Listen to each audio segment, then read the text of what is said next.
Filipenses 3, de 12 até 16, e eu vou pedir a Deus que me dê a graça de eu reduzir tudo aquilo que eu queria falar.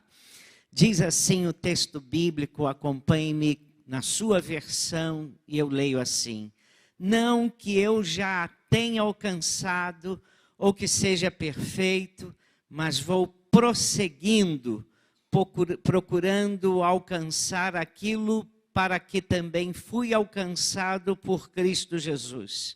Irmãos, não penso que eu mesmo já o tenha alcançado, mas faço o seguinte: esquecendo-me das coisas que ficaram para trás e avançando para as que estão adiante, prossigo para o alvo, pelo prêmio do chamado celestial de Deus em Cristo Jesus. Por isso, todos os que somos aperfeiçoados, tenhamos esse mesmo modo de pensar. E se alguma coisa pensais de outro modo, Deus também vos revelará isso. Mas prossigamos na medida da perfeição que já atingimos. Queira Deus abençoar a sua palavra. Paulo, mais adiante, vai dizer assim: aprendi a viver contente em toda e qualquer situação. Filipenses 4:11.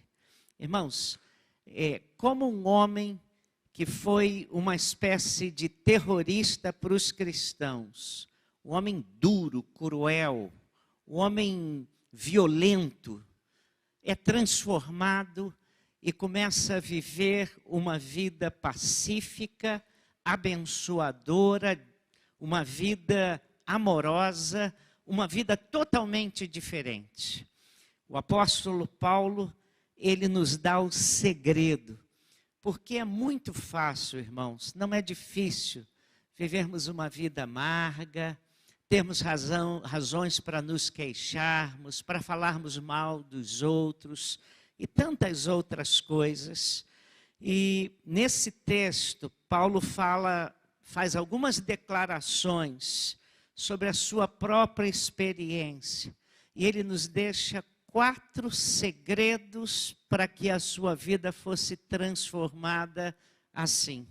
Quais são as grandes modificações que Deus fez e como Deus a fez? 4 coisas envolveram a vida do apóstolo Paulo. Em primeiro lugar, ele disse assim: se você quiser que Deus também faça uma obra grande na sua vida, nunca deixe de avançar. Nunca deixe de avançar. Não que eu já tenho recebido ou já tenho obtido a perfeição, mas prossigo para alcançar aquilo para o que também já fui conquistado por Cristo Jesus. Nunca deixe de avançar. Há pessoas que deixam de avançar na vida profissional. Já reparou isso? O sujeito se contenta com pouco. Ele adquiriu, conseguiu, chegou a um estágio na vida profissional e parou. Ele não quer se aperfeiçoar.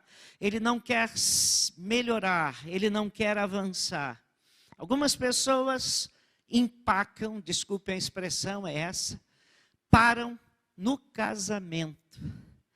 Elas se acomodam e começam a viver uma vida sem cuidado, sem prazer, sem melhorar e avançar no relacionamento conjugal. Eu me lembro do pastor, eu era garoto, pequenininho, e eu me lembro do pastor João Falcão Sobrinho.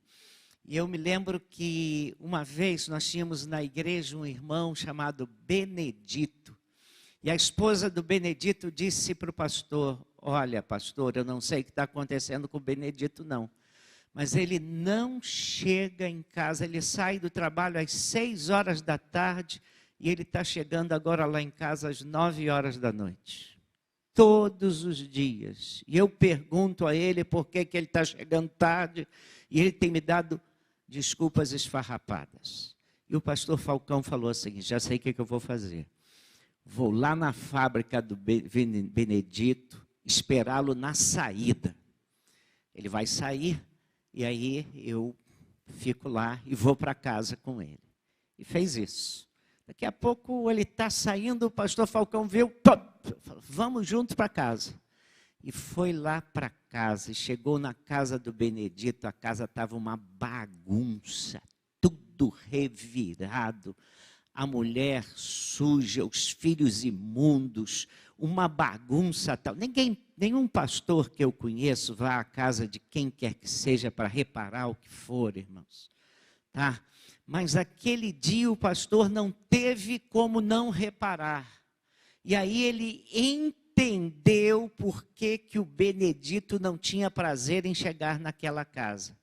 E aí o pastor depois conversou com o Benedito e disse: pastor, a minha casa é sempre assim, a minha esposa não mexe na casa, não mexe em nada, é uma bagunça só, e a gente tem tudo organizadinho, o dinheirinho para tudo lá, e eu não sinto prazer em chegar em casa, o ambiente lá está muito ruim. Irmãos, às vezes eu estou contando isso porque isso aconteceu, mas às vezes nós não nos esmeramos para sermos melhores no casamento, não avançamos no nosso relacionamento conjugal, no nosso relacionamento com os filhos, no nosso cuidado para que as pessoas sintam prazer em estar conosco e conviver conosco. Isso acontece também na fé. Paulo disse: o meu segredo é que eu quero avançar. Eu vou avançando, eu não paro. Quando decidimos que não vamos ficar no beabá da nossa fé, quando nós não queremos mais nos tornar infantis, imaturos nas coisas espirituais. Eventualmente, eu percebo que alguns incidentes podem se tornar paralisantes na vida de muitos crentes e de muitas pessoas. Às vezes, na vida civil, você sofreu um abuso, você perdeu um emprego, veio um divórcio, veio uma perda financeira, uma enfermidade, e você deixa de ter alegria e começa a ser tentado a não crescer e amadurecer na fé. Às vezes na igreja, você se desaponta com um líder, você não gosta de determinada situação, e aí você toma a decisão de não avançar mais e fica olhando para trás e culpando um, culpando os outros, culpando a igreja, culpando quem quer que seja. E você deixa de pensar que você é responsável por você mesmo para que você possa avançar, para que você não pare, para que você amadureça. É preciso continuar honrando a Deus, é preciso continuar avançando na sua experiência de fé, é preciso continuar avançando na sua santidade, é preciso continuar avançando na sua intimidade com Deus. O segredo de Paulo, ele aprendeu que não podia ficar parado. A vida cristã não pode ser fragmentada apesar de todos ou qualquer percalço que tenhamos experimentado. É preciso continuar olhando para Jesus e prosseguindo o alvo. Em segundo lugar, o apóstolo Paulo diz que o segundo segredo dele é caminhar para conquistar, mas sentindo-se conquistado. Prossigo para alcançar aquilo para que também já fui conquistado por Cristo Jesus. No capítulo 3, Paulo tinha dito algo bem parecido. Ele diz assim para a gente: desenvolvei a vossa salvação com temor e tremor. E aí logo depois ele diz assim: pois é Ele quem efetua em vós tanto querer como realizar. E aí ele nos ensina que algumas coisas Deus já fez por nós, e Deus continua fazendo em nós, mas outras coisas nós temos que fazer. Sabe, Deus já fez por nós nos alcançar com a sua graça, com a salvação. Ele já perdoou os nossos pecados. Ele já nos considera justificados em Cristo Jesus, e Ele nos diz na palavra que nenhuma condenação há para aqueles que estão em Cristo Jesus. Não há mais condenação. Quando eu entendo o que Jesus fez por mim, quando você entende plenamente o que Deus já fez por você, a resposta é querer fazer alguma coisa em gratidão por aquilo que Deus fez por mim. E é exatamente isso que o apóstolo Paulo está dizendo. Prossigo para alcançar aquilo para o qual também já fui conquistado em Cristo Jesus. Ou seja, ele diz o seguinte: eu sou filho amado e fui conquistado pelo sangue de Jesus. Mas agora eu quero fazer alguma coisa para mostrar o meu amor, para servir, abençoando outros e demonstrando a Deus o meu reconhecimento pela obra que Deus tem feito por mim. Eu não quero ficar parado, eu não quero ficar sem me mover, eu quero ser útil, eu quero ser usado por Deus, eu quero ser bênção. Não para conquistar qualquer coisa, mas para manifestar a minha gratidão. Em terceiro lugar, a terceira coisa que o apóstolo Paulo vai dizer, e eu tinha muita coisa para dizer nesse ponto, mas eu vou para o terceiro aqui. Ele diz assim: não fique amarrado ao passado, esquecendo-me das coisas que para trás ficam, prossigo para o alvo, versículo 13. Irmãos, Paulo está dizendo o seguinte: olha só, há um segredo para que a minha vida seja contente, seja útil e seja olhando para frente. Eu não quero ficar amarrado ao passado. Às vezes, institucionalmente, nós ficamos amarrados. Todas as organizações precisam olhar para frente. Não dá para viver de passado e viver de história. Na igreja também.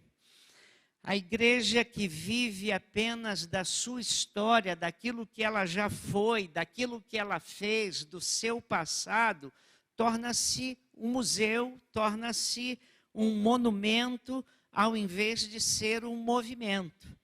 Eu estou dizendo que é muito perigoso e fácil nós nos tornarmos um museu. Aí ficamos voltados para a nossa história, a nossa tradição, e deixamos de entender o que Deus quer que nós façamos hoje. Eu não estou dizendo para os irmãos que nós vamos jogar para o alto o nosso passado. Nós temos um passado riquíssimo e ele tem o seu valor. A história é importante para a nossa identidade, mas quando a história se torna um peso para a nossa compreensão do novo tempo, novos desafios que Deus nos dá, nós ficamos amarrados, irmãos. Se uma igreja não considerar os novos tempos, ela tende a se tornar ultrapassada e obsoleta. Mas a igreja caminha com novos tempos, com os olhos fincados na palavra. Então, irmãos, tudo que é novo, nós temos que analisar à luz da palavra. Mas não devemos, irmãos, ter medo dos novos desafios. E não devemos confundir métodos com valores, princípios. Então, às vezes, nós somos muito saudosos. E o saudosismo pode se tornar um inimigo para a igreja, irmãos. Antigamente nós fazíamos assim. E às vezes não dá para continuarmos fazendo da mesma forma, porque os novos tempos exigem novas respostas. Mas, se nós podemos usar a Bíblia, vermos os desafios do novo tempo e com a sabedoria e a sensibilidade que Deus nos dá, nós podemos caminhar com a Bíblia, com os princípios da Bíblia, usando métodos que se adequam aos dias de hoje. Não é jogar para o alto, mas não ficar amarrados aos tempos atrás. Senão a gente vai ter que fazer muita coisa que as pessoas faziam lá no passado. Há coisas muito boas no passado, mas há também desafios para nós sermos a igreja dos dias de hoje para os dias de hoje, sem perdermos, sem ficarmos amarrados. Paulo disse, eu não fico amarrado, eu olho para trás, mas eu, em vez disso, tá, prossigo para o alvo, tá? Eu esqueço-me das coisas que ficam para trás e avanço para as que estão adiante, tá? Às vezes, porque nós fizemos assim, isso deu resultado, nós ficamos pensando que os resultados vão aparecer. E as coisas não acontecem assim. Eu vinha ao Brasil e perguntava às pessoas, o que você acha que daria certo se eu saísse daqui e fosse para Portugal e fizesse e que houvesse muito resultado? Ah, se o pastor fizesse isso, isso, isso. Ah, se o pastor fosse para a praça pública pregar o evangelho. Assim, assim, assim.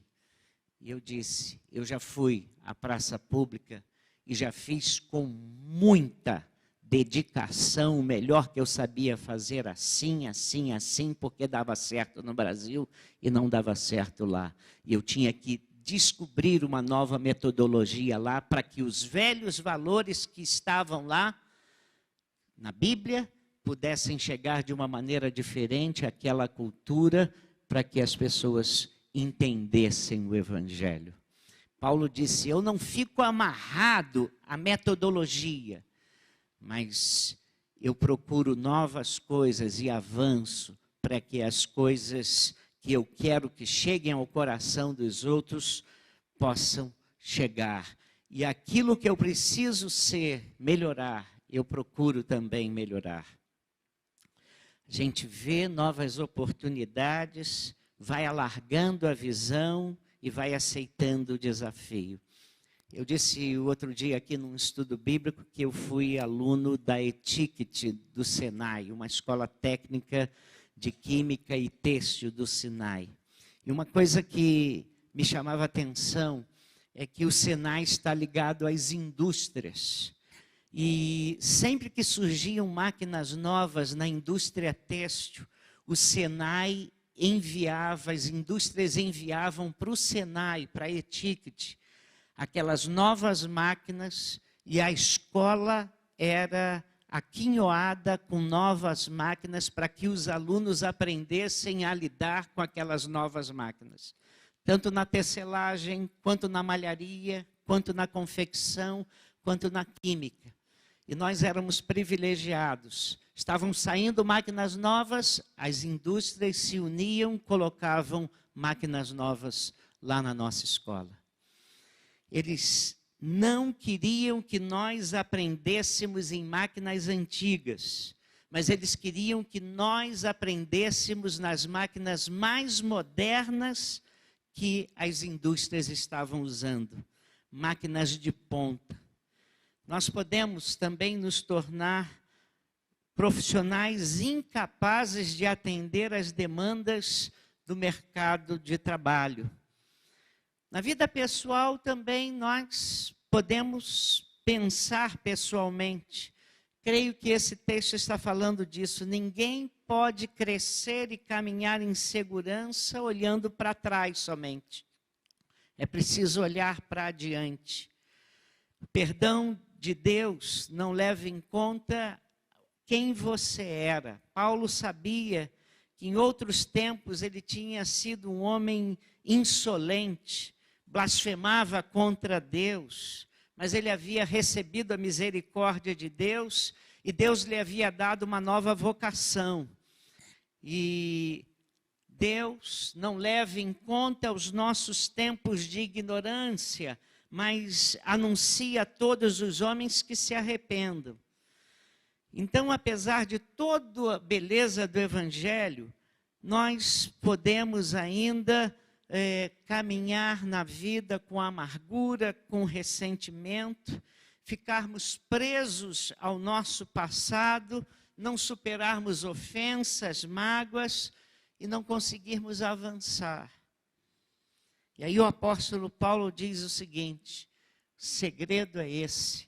O segredo é você deixar para trás as coisas do passado e começar a olhar para frente. Então, perdoe como Deus o perdoou. Não fique fazendo registro dos pecados das outras pessoas, porque ao nos perdoar, Deus nos rasgou o escrito da dívida que era contra nós e cancelou a nossa dívida. Ele nos perdoou e zerou a conta. Faça o mesmo com as pessoas que magoaram você, se você quiser avançar. Aliás, foi isso que foi falado na nossa escola dominical aqui. Envelhecer com a amargura é uma péssima opção. Ira, ódio, ressentimento são péssimos conselheiros. Então, irmãos, o segredo é nós deixarmos as coisas para trás e avançando, pensando em coisas novas que nós temos como desafios para frente. Uma pessoa sempre comprava jornal numa banca de revista próxima à sua casa, e o dono daquela banca era uma pessoa muito grossa e deselegante. Um dia, ao fazer a compra do seu jornal, aquele homem o destratou de uma maneira muito ruim. E ele estava com um amigo, e quando eles estavam indo embora, o amigo perguntou: por que você não deu uma resposta à altura àquele jornaleiro? E ele disse: olha, ele é um homem muito sem educação, e eu não me preocupo não, ele trata todo mundo dessa forma. Mas por que você continua comprando jornal aqui? E surpreendentemente aquele homem disse assim: porque eu não quero que a atitude dele determine a minha. Eu não quero que a minha resposta esteja vinculada à maneira dele. Eu quero ser eu e eu quero ser bom. Muito difícil isso, mas aquele princípio daquele homem era desafiador. Muitas pessoas são dirigidas pela culpa, outras são dirigidas pelo remorso, outros são dominados pela vergonha. Permitem que o passado controle o seu futuro.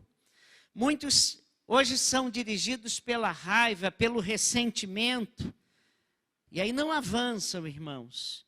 E nós precisamos lembrar que pessoas que nos magoaram no passado não poderão continuar a nos ferir, a menos que você fique agarrado à dor através do ressentimento.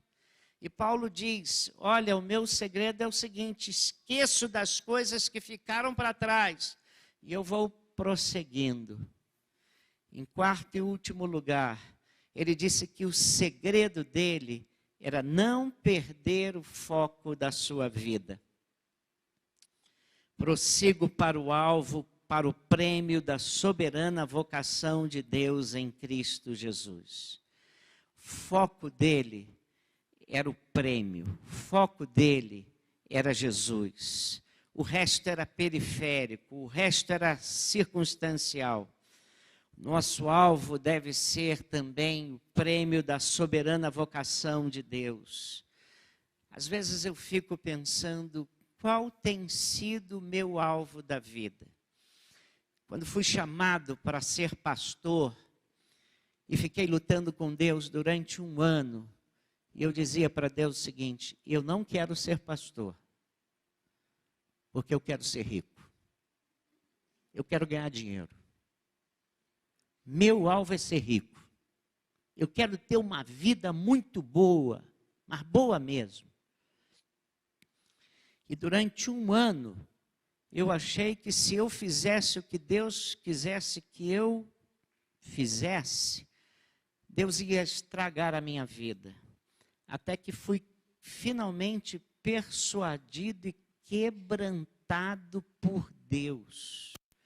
5 respostas que Deus me deu de pessoas diferentes. Deus me mostrando realmente que queria me usar no ministério pastoral. E aí a minha perspectiva mudou. O meu alvo hoje não é ser rico, nem ser bem-sucedido. O meu alvo hoje é ser santo. O meu alvo hoje é ser parecido com Cristo. Não é receber aplausos de homens, mas o meu alvo hoje é andar com Deus. Você tem esse alvo de andar com Deus? Você tem esse alvo de se tornar parecido com Jesus? Você tem esse alvo de fazer com que o nome de Cristo seja honrado por causa da sua vida? Mesmo porque se o seu alvo for ganhar dinheiro e ter bens e ter alguma coisa assim, a Bíblia diz que adianta ao homem ganhar o mundo inteiro e perder a sua alma. Mas Paulo também parece-me que tinha esse alvo. E ele diz, prossigo para o alvo. Você está tão perto de Deus quanto escolheu estar, nem mais nem menos. Você conhece tanto Deus quanto escolheu conhecê-lo, nem mais nem menos. Você sabe o tanto que sabe de Deus quanto quer e quis saber, nem mais nem menos. Depende do seu alvo. Qual é o foco da sua vida? Qual é o seu alvo? Irmãos, nada é mais importante do que conhecer os propósitos de Deus para a nossa vida, tá? Deus não é apenas o ponto de partida da nossa vida, mas devia ser a fonte e o alvo dela. Então, irmãos, ande olhando para o alvo. Paulo disse, o meu segredo é isso, eu tenho um alvo. O meu alvo é ser parecido com Cristo. O meu alvo é ganhar o prêmio pela soberana vocação. O meu alvo é me tornar parecido com Jesus. O meu alvo é esse. Então, eu prossigo. Você tem talentos? Se você tem talentos, não os enterre, mas deixe Deus usar os seus talentos. Você tem recursos? Deixe Deus usar esses recursos de uma maneira que glorifique o Senhor e abençoe o reino. Você é uma pessoa que conhece oração e sabe orar? Aprenda a interceder pelos outros. Não ore apenas por você, ore pelas outras pessoas. Você é de Jesus? Se você é de Jesus, procure testemunhar daquilo que Jesus fez por você.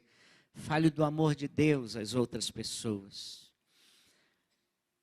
Deixa eu terminar tentando resumir o que eu ia falar. Irmãos, Olívia, ela trabalhava num emprego nos Estados Unidos. Ela limpava várias casas. E ao terminar o seu serviço, ela pegava o carro e ia para uma outra casa. E durante 5 anos, ela fazia o mesmo trajeto, o mesmo roteiro, pelas mesmas ruas, pelas mesmas estradas. Um dia, quando ia entrar numa estrada que ela sempre usava, ia virar à direita, estavam fazendo obras naquela estrada.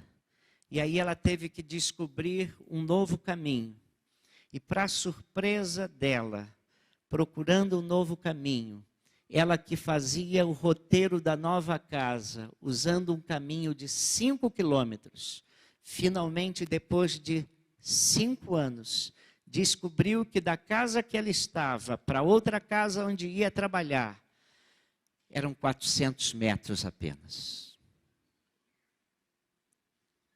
Às vezes, irmãos, mostra que nós ficamos andando em círculos. Quando leio isso, me lembrei quando morava na cidade do Porto.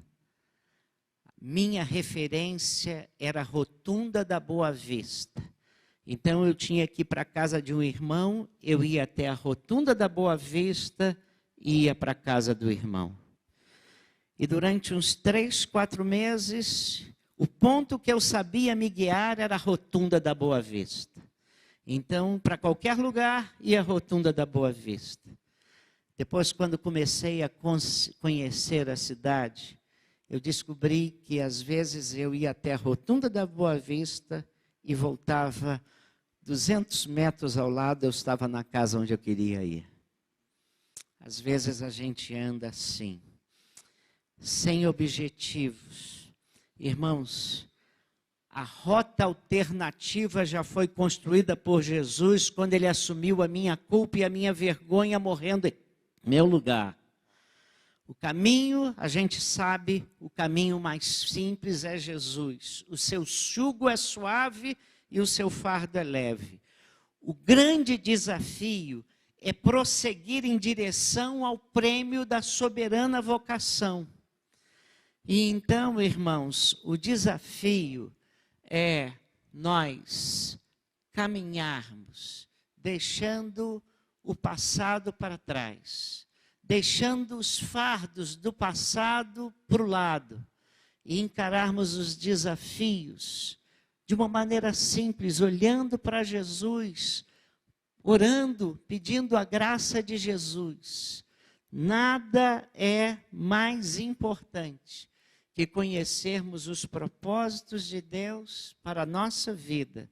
E nada mais importante do que nós olharmos para o alvo, prosseguir, sem ficarmos presos ao passado, mas nos desafiando para descobrirmos uma maneira nova de nós caminharmos com graça, fidelidade e submissão a Deus. Baixe a sua cabeça aí.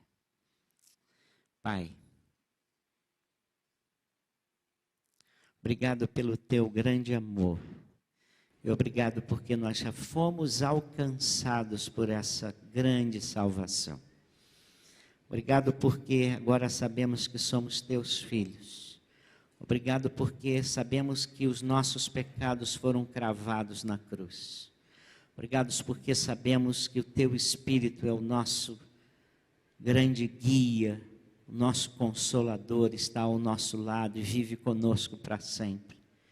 Agora, Senhor, nós queremos continuar essa caminhada com Jesus, produtivos, olhando para Jesus, autor, consumador da nossa fé. Mas queremos avançar com uma alegria, leves. Queremos avançar com uma vida que vale a pena.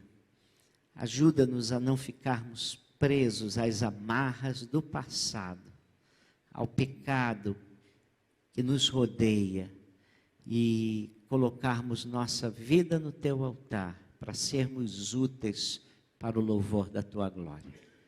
Permita, Senhor, que caminhemos, que avancemos, que prossigamos e que o alvo esteja cada dia na nossa mente. E que o nosso alvo seja muito mais do que sermos bons empregados, bons patrões, bons vizinhos, bons cidadãos. Queremos ser tudo isso, mas que o nosso alvo seja sermos mais santos, sermos mais crentes, sermos mais parecidos com Jesus em tudo que fizermos, para a glória do teu nome.